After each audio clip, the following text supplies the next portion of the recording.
Kundalini. I want my life back. Hi, if you're having a Kundalini awakening and you don't like it, that's the video for you. If instead your Kundalini awakening, your spiritual awakening is all bliss, all flowers, all love and light, namaste, namaskar, then this is not the video for you. You can skip it now. Bye.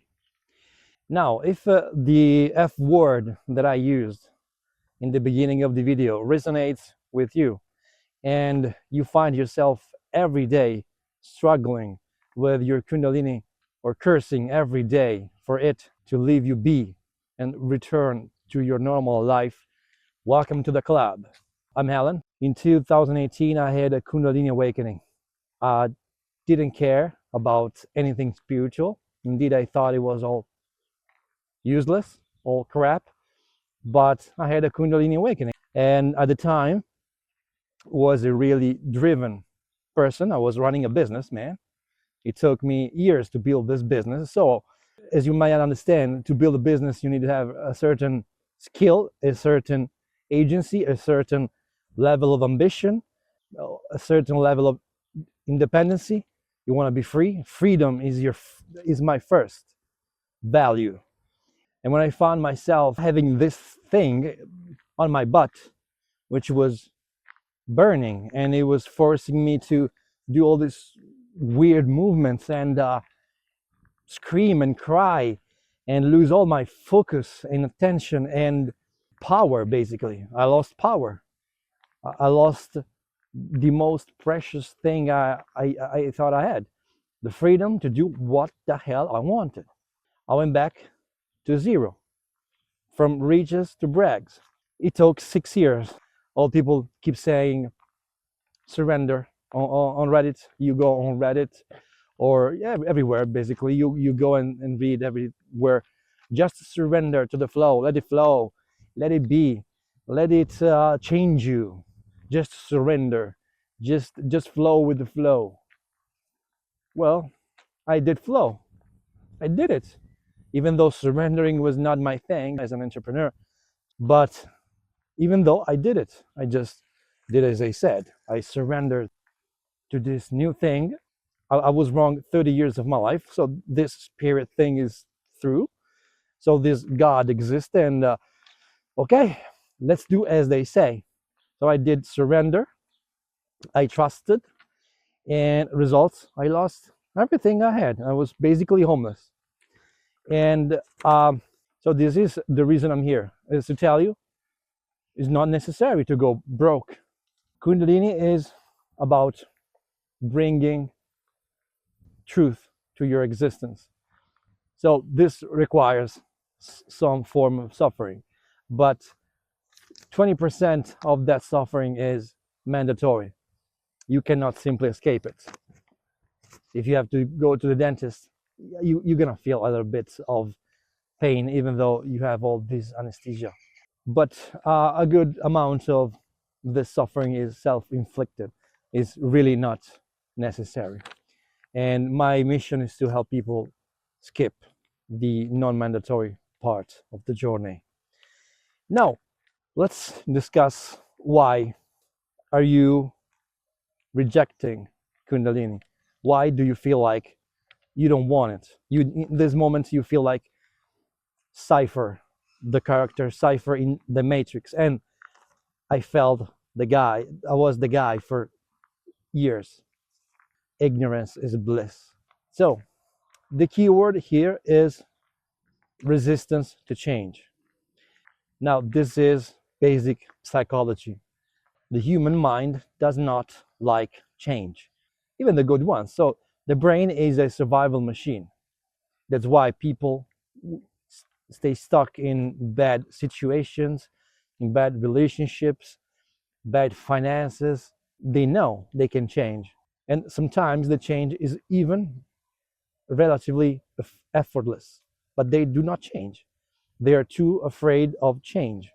So this is the key word. Change is always met with resistance. We always resist change. Even when it's good. Figures when you do not know what's going on. You're resisting because your identity is under attack. You feel like who you are is being decommissioned. You're obsolete. You're over. Something else want to take over you. You feel like this is not an actual growth. You don't feel like this is an evolution. They tell you, yeah, me included. We tell you Kundalini is an evolutionary process. Is just like puberty. It's like the spiritual puberty of a human. But it doesn't matter. You feel like you're being attacked. I'll give you my example, of course. When I had my initial Kundalini awakening, I woke up and all of a sudden I felt like I don't like shoes. Really, I don't like shoes. I hate the shoes. Out of the blue, I woke up and I thought, I hate shoes. What the fuck is this stuff around my feet? And I just went out of my house.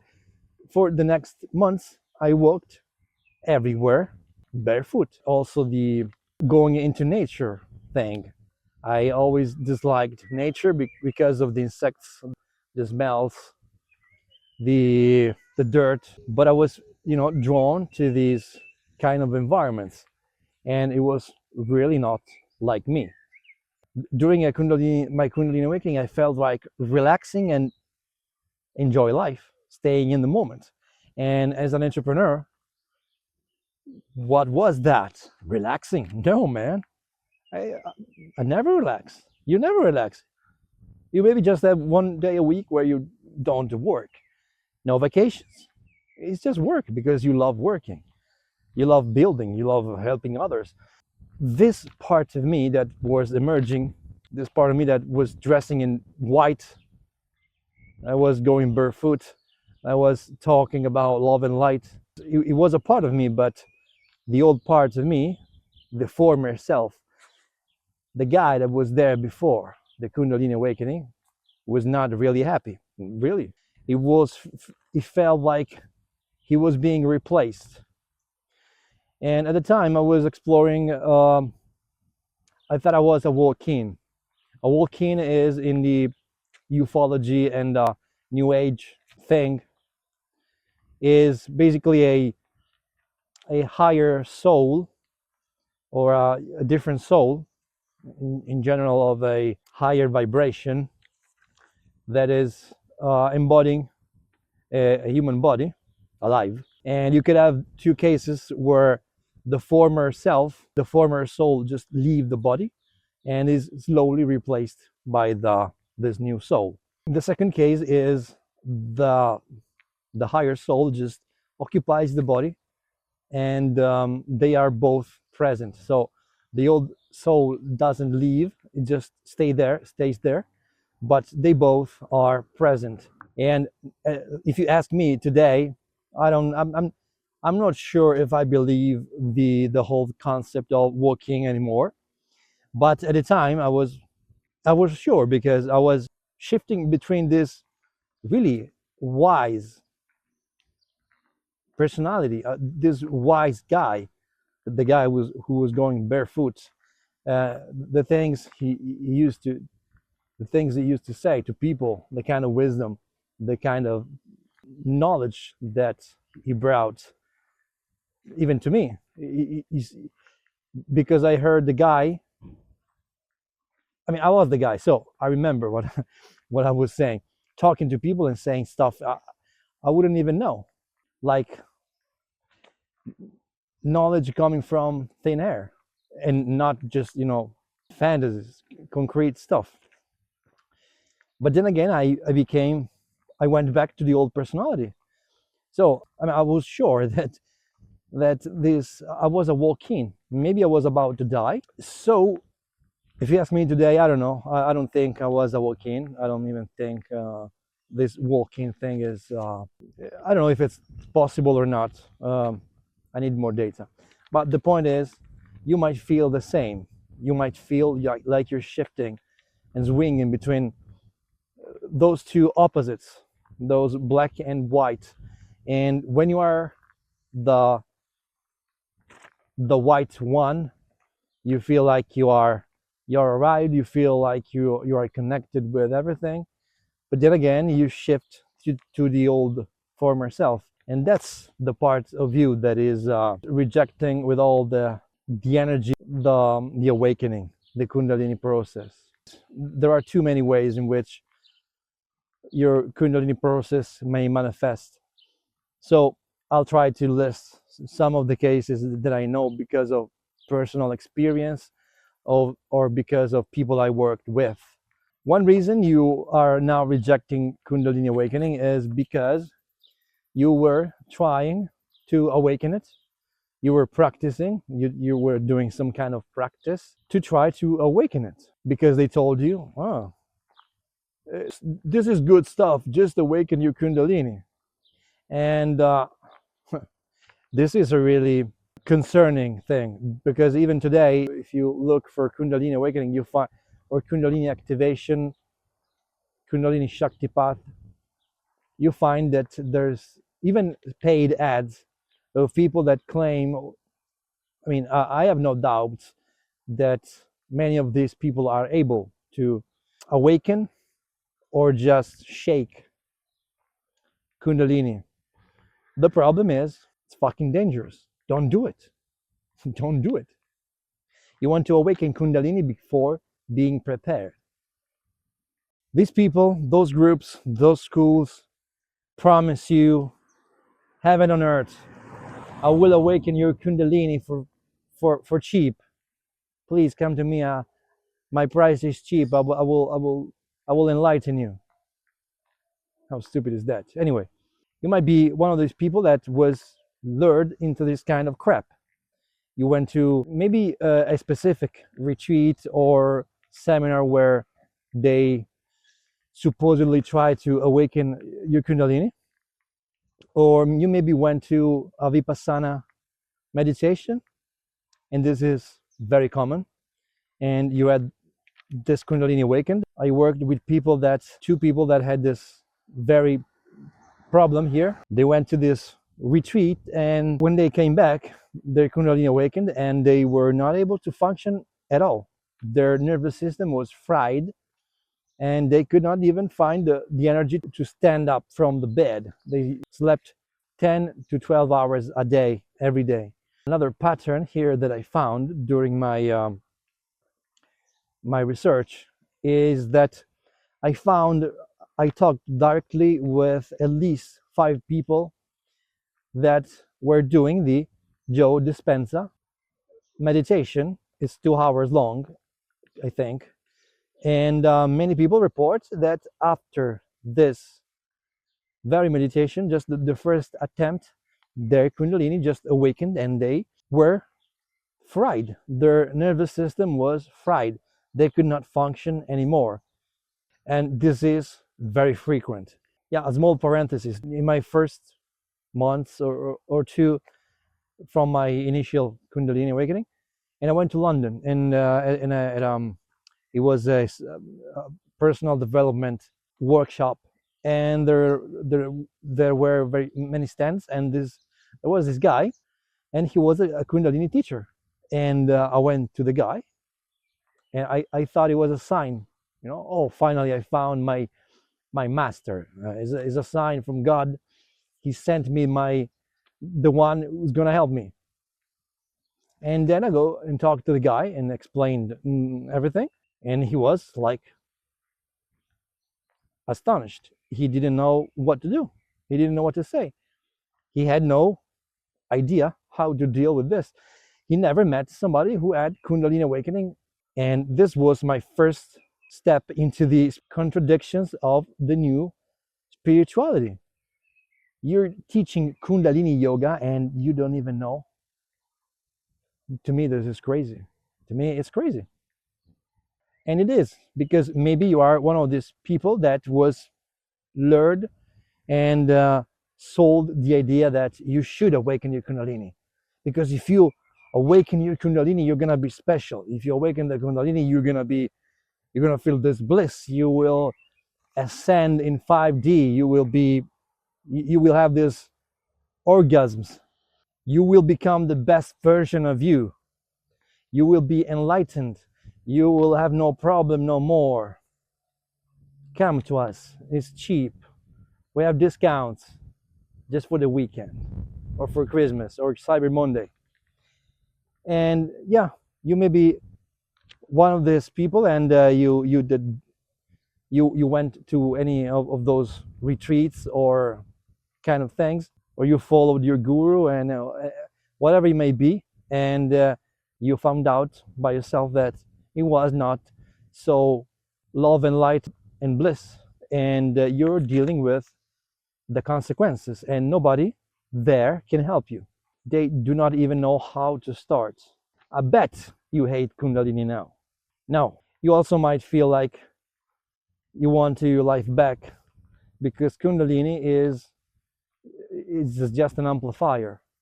And if you had self-hatred, self-destructive emotions, you felt like you have a lot of shame of you. You're ashamed of yourself. You have self-esteem problems. Kundalini is an amplifier, is a magnifier. And obviously, if the Kundalini is active, is pushing those emotions to the extreme, even more. And your self-hatred is huge now. No wonder you want this experience to end. The more common reason why somebody refuses to have a Kundalini awakening is because it brings the trauma and the repressed emotions, all the subconscious material which is there hidden, all the stuff that we buried down, deep down inside the subconscious mind, where we thought we will never find those anymore, are coming out. Imagine this dirty pot that you use to cook food, but you don't wash it, and you leave it there, and it's full of dirt on the bottom. And Kundalini is just like the hot water and the scrubs that are scrubbing the bottom of the pot. So the encrusted dirt is coming up. The encrusted food is moving up, and the water is bringing slowly the crap from the bottom to the top, which is the analogy of your body. And you'll have to let go the crap. And also during this process, your dark sides, your alter ego, your shadow self, all the aspects, all the traits of you that you do not accept, that you refuse, that you do not want, are becoming more visible. You're starting to remember you had those traits. Not only you maybe are just embodying these traits again. Maybe you had those traits years ago and you didn't like those, you rejected them, and now you're feeling like embodying these emotions again. So you might think Kundalini is an evil thing. Kundalini is bad because it's making me a bad person. It's making me a really, really bad person. It's showing me all the aspects that I don't like. So instead of accepting your shadow, you use the Kundalini as a scapegoat. Another point why you might want to you might be rejecting Kundalini. This is very simple. You lack knowledge, like I was. I mean, I had a Kundalini awakening, very intense, and I didn't know anything. I didn't know what Kundalini was. I didn't believe in energy and all that stuff. In my vocabulary, such a thing as spiritual awakening was not even possible. So the natural thing was to reframe and try to frame everything that was happening into something ordinary, like a mental illness, some kind of physical problem. I don't know. Maybe I was I was going crazy. Maybe I smoked too much weed in the past, and my brain was fucked up or something. So the lack of knowledge is a big thing. Another reason you might be screaming to Kundalini to get back where she came from is because you're feeling, or you're just starting to feel, or maybe you already are deep into this path, you're losing any worldly interest. You feel like you don't care about anything material anymore. You feel like you're losing any interest in everything. This is very tough. This is a very tough spot for myself included. Again, as an entrepreneur, I was always doing something. I couldn't relax. I was always grinding. And it took me 6 years with working my ass off 12 hours a day building a business. And then all of a sudden, I didn't care about it anymore. There was nothing more that I found interest in. Everything was the same. Everything felt like the same. Life felt like useless. And of course, even though you have this feeling, you remember how you used to approach life. You remember the things you used to do. Maybe you're watching some photos of you before Kundalini, and you cannot even recognize the guy or the gal. And this is very distressing. That's why you might say, I want to go back. I don't care about this thing. Now, what are some of the things you have already tried, or maybe you're about to try, in order to restore your normal life? Here I got a few examples. One is going doctor to doctor, hoping for a treatable disease, physical disease, or even psychological, so that you can say, okay, it was just physical. It was just something normal, nothing strange. But it's very common. I talked with about 130 people having Kundalini syndrome, and about a 30% of those, or a little bit less. I mean, it's not a clinical study. I'm just using my intuition here. 30% were taking psychiatric drugs, even though they knew the experience was real. A person clearly admitted to me that he knew for sure there was a real, genuine experience. But, and I quote here, he didn't want to see ghosts. He had his third eye open, and he could see entities around in the room. And he didn't want to. He was scared of it, even though he knew Kundalini was a good thing deep down inside. But he couldn't bear this skill he had. And I agree. I mean, I would agree. So he preferred to take a specific, I can't recall the name, psychiatric drug, which was really effective. It was able to kill off most of the symptom. And yeah, so there's people that you might be one of those that prefer to take pills which have a lot of side effects in order to try to reject the validity of the Kundalini experience. By the way, this person here, it's one of those that which Kundalini was awakened by his guru, a guru, and classic, the guy took the money and then disappeared, just disappeared, and he had no support. He couldn't get in touch with the guru because it was there were gatekeepers, and he was basically left alone in despair. One thing you might be trying to get back to normal is simply keep living the normal way as you always did.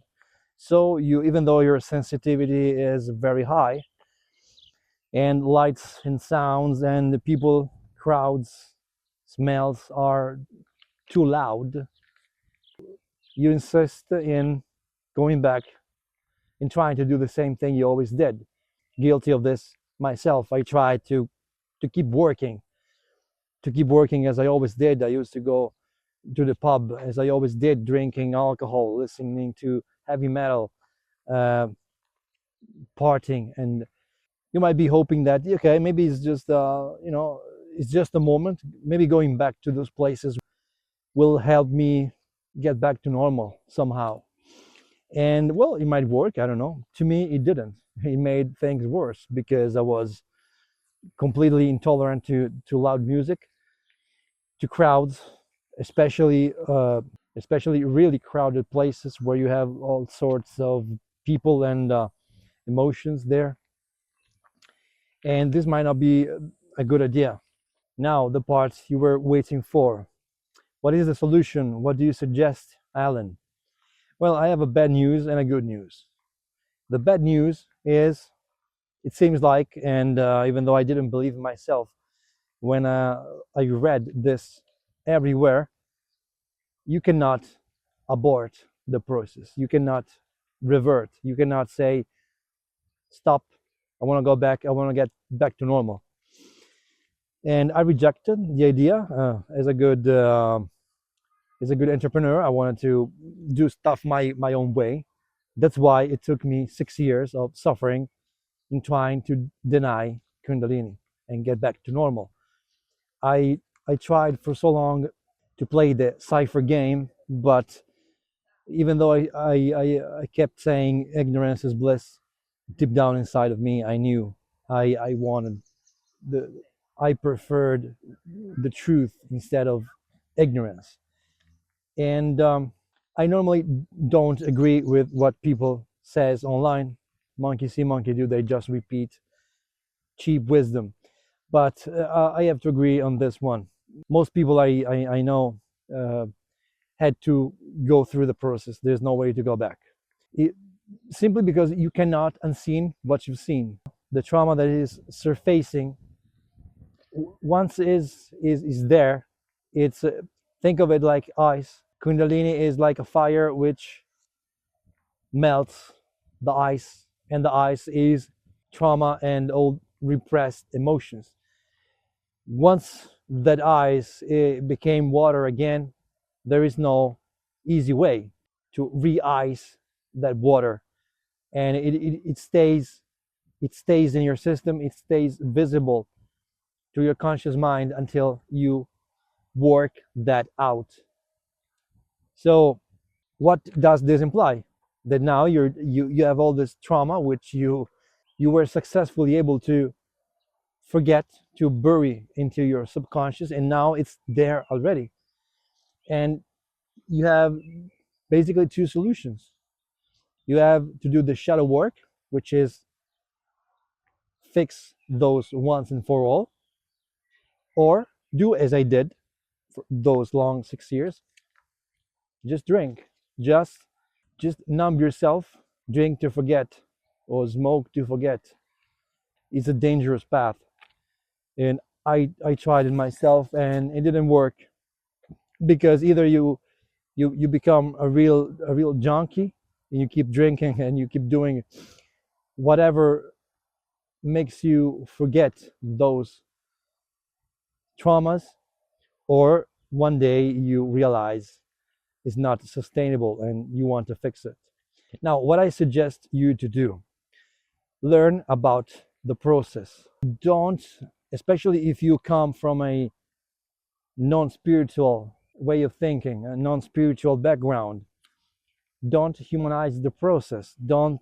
Kundalini is also called Shakti, the mother.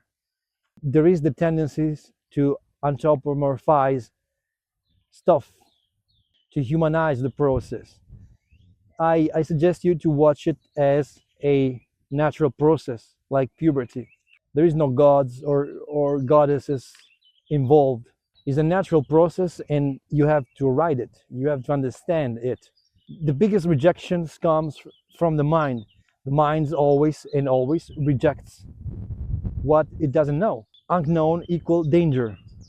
By studying the process, by reading the stories of other people, by acknowledging that if you think your story is crazy, go online, Go and read the other people's stories. You'll find out that your one is a joke, or maybe not, but you're not alone.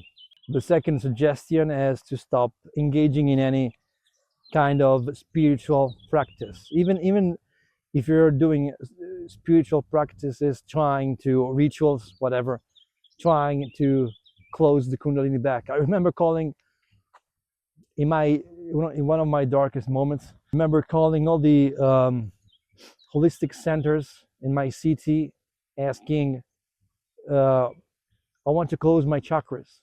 Can you help me? And I had people, which is really disrespectful and hypocrite. Well, some people just hang up on me thinking I was joking or crazy or something. Well, so avoid any spiritual activity, because this tends to increase the level of consciousness and the level of energy, and it doesn't close. There's no way to close Kundalini, so don't even try. And I know you're smoking weed. I know it. I know, because, as I said, among all the people that I interviewed during my research, many, I don't have a percentage here, but many were smoking weed. And guess what? I was too. I was smoking weed because it helped me to stay in the flow, to feel the bliss in the beginning. Weed is a really, really, really bad idea. Weed is an amplifier. It just amplifies your vibration, your energy. And this was really tough for me, because I always use my example. I didn't want Kundalini, but I was still addicted to weed, and I could not stop smoking without having major withdrawal symptoms. By smoking weed, I was feeding the Kundalini symptoms.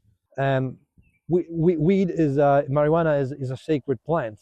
It can be used to induce a spiritual awakening if used in a ritualistic way. So my suggestion is quit weed as soon as possible. Change your diet. Change the diet and try different foods. Mostly try eating more protein and fat. Those have a grounding effect. If you are vegan, try to eat some meat. I know it's hard. I was vegan, almost vegan, when I had Kundalini Awakening, and I intuitively eat pork, and I felt like I had to. I was about to puke. I didn't like it at all. It was just disgusting. But eating it was the fastest way to ground me back to earth. I was floating in the air. I was the guy, the white guy. It helped me to come back to earth. My last suggestion is to try strategic minimalism. You don't have to become a minimalist. I am a very minimalist. I sit and sleep on the floor. You don't have to become a minimalist because of you share the philosophy, but because minimalism simply reduces the stimuli. It helps you to reduce the variables. Your mind is very stressed.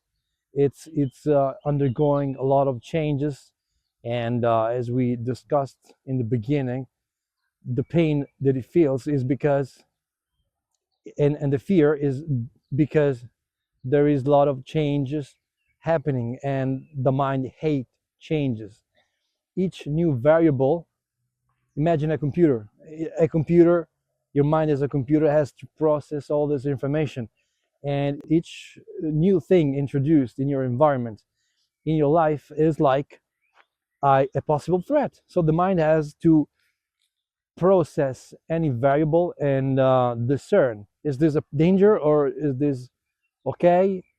Is this good? Is this bad? So engage in strategic minimalism, at least in this phase of your life. What I mean with strategic minimalism? Well, even simplify your life, simplify your relationship, simplify the room you're living, your wardrobe. Simplify your routine. Remove instead of adding, especially if you are an HSP or an empath. Well, this concludes the video. The things I suggested you to do are easy. Fuck no, they're not. Kundalini Awakening is not a walk in the park. To me, is the toughest thing I went through. And you will fail. I'll never sugarcoat anything. You will fail, you will fall, and you will need to get back on your feet. But regardless, make your own choices. And remember, if you're trying to get back to normal and you feel it's not impossible, think about me. I am back to normal. Well, life changed a lot, but I am back to normal now. Coming from the guy that resisted 6 years trying to deny Kundalini was even real. So it is possible to get back to normal, and it's worth your effort. Now, if you're here to the end of the video and you feel like you're ready to ask for support, check the description of the video. You will find a link here. Click on it and you will be able to be put in contact with me directly. I help people one-on-one which are suffering from a Kundalini syndrome, but only if you're ready to be, if you're coachable, if you're ready to change. A lot of people get in touch with me because they want just validation. They just want to tell me their story and want me to say, "Oh, I'm sorry, poor you." These people are in victimhood mentality. They are stuck in fatalism. They don't want fix the thing. They just like to talk about it. If that's your case, I can't help you. But if you're ready to ask for support, the link is in the description. I'm waiting for you to drop me an email. Bye.